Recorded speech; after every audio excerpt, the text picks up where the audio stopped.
नमो बुद्धाय, जय भीम, जय भारत, जय संविधान, जोहार साथियों। एक तरफ संसद के अंदर अमित शाह डॉक्टर बाबा साहेब अम्बेडकर का अपमान कर रहे हैं और दूसरी तरफ दिल्ली के पूर्व मुख्यमंत्री आम आदमी पार्टी के संयोजक ने एक आर्टिफिशियल इंटेलिजेंस से एक वीडियो बनवाया है जिसमें वो डॉक्टर बाबा साहेब अम्बेडकर के सामने खड़े होकर कह रहे हैं कि डॉक्टर बाबा साहेब अम्बेडकर मुझे शक्ति दीजिए, आशीर्वाद दीजिए ताकि मैं आपका अपमान और संविधान का अपमान करने वालों के खिलाफ संघर्ष कर सकूं।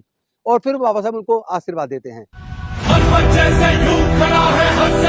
मुझे शक्ति दीजिए बाबा साहेब ताकि मैं उन लोगों से लड़ सकूं जो आपका और आपके संविधान का अपमान करते हैं।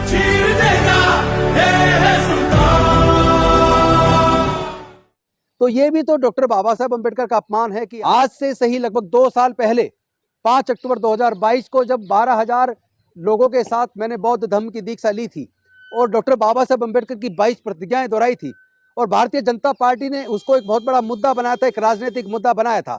गुजरात चुनाव के लिए भारतीय जनता पार्टी ने मुद्दा बनाया, लेकिन तब मेरे साथ आम आदमी पार्टी के मुखिया अरविंद केजरीवाल या कोई भी नेता मेरे साथ समर्थन में खड़ा नहीं हुआ। खड़ा होना तो दूर की बात है, एक ट्वीट तक नहीं किया। तो आप अगर डॉक्टर बाबा साहेब अम्बेडकर को सम्मान करना चाहते हैं तो कम से कम एक ट्वीट के माध्यम से ही मेरा साथ ही दे देते।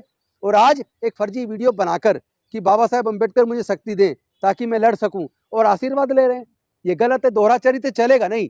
देश के लोग सब सच जान चुके हैं, ऐसे चलने वाला नहीं है। उधर संसद के अंदर डॉक्टर बाबा साहेब अम्बेडकर की प्रतिमा को हटाकर एक किनारे पे लगा दिया, उसके खिलाफ हमने इतना बड़ा आंदोलन किया, उस पर भी आपका एक ट्वीट नहीं आया, उस पर तो आप नहीं बोले, आपके लोग भी नहीं बोले।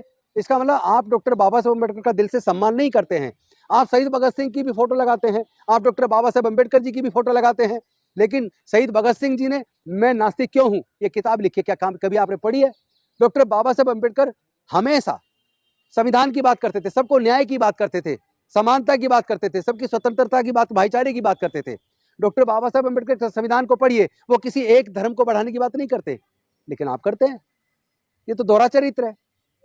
डॉक्टर बाबा साहेब अम्बेडकर अंधविश्वास पाखंडवाद के खिलाफ आर्टिकल 51 इंडियन कॉन्स्टिट्यूशन में कहते हैं साइंटिफिक टेम्परामेंट होना चाहिए, यानी लोगों का, भारत के नागरिकों का वैज्ञानिक दृष्टिकोण होना चाहिए। लेकिन क्या आप वैज्ञानिक दृष्टिकोण को मानते हैं? ना आप शहीद भगत सिंह जी को मानते हैं, ना उनकी विचारधारा को मानते हैं, ना आप डॉक्टर बाबा साहेब अम्बेडकर को मानते हैं, ना उनकी विचारधारा को मानते हैं। क्योंकि आप ही के इंजीनियरिंग कॉलेज, लॉ कॉलेज और IP university, doctor Ambedkar university की आप जाके पढ़ाई की फीस देखिए। एक बच्चे की पढ़ाई का, इंजीनियरिंग का, लॉ का खर्चा 15 लाख से 20 लाख रुपया है।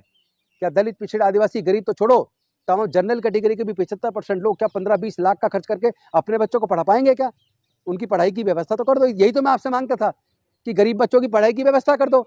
आप 12वीं तक की बात करते हैं, 12वीं से ऊपर पढ़ने वाले बच्चों की भी तो बात कीजिए।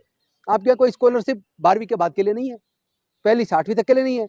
जय भी मुख्यमंत्री प्रतिभा विकास योजना बंद पड़ी है, जबकि आपने अब से 1-1.5 महीने पहले बाकायदा प्रेस कॉन्फ्रेंस करके कहा था कि मैं उसको चालू कर रहा हूँ। आज दिल्ली सरकार ने एक बहुत महत्वपूर्ण फैसला लिया है और मैं दिल्ली के दलित समाज के लिए, एसटी समाज के लिए, ओबीसी समाज के लिए, ईडब्ल्यूएस वालों के लिए एक बहुत अच्छी खुशखबरी लेके आया हूँ।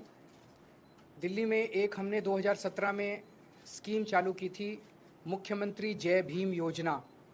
लेकिन आज मुझे बेहद खुशी है पूरे दलित समाज को, ओबीसी समाज को, ईडब्ल्यूएस, हमारे गरीब भाइयों को बताते हुए कि आपके बच्चों के लिए आज दिल्ली सरकार ने इस स्कीम को दोबारा चालू कर दिया है। लेकिन नहीं हुई। मैं इंतजार कर रहा हूँ कब करेंगे। मैं आपसे निवेदन करता हूं कि इस तरह के झूठे प्रपंच रचने के बजाय आर्टिफिशियल इंटेलिजेंस से बाबा साहब आपको आशीर्वाद दे रहे हैं, ऐसी वीडियो बनवाने की बजाय उनकी बात को मान लो। जो वो चाहते थे देश में नागरिकों को क्या क्या अधिकार मिलने चाहिए, उसको लागू करो, तब अच्छा लगेगा। अदरवाइज इस तरह की नोटंकी प्लीज बंद कीजिए अरविंद जी।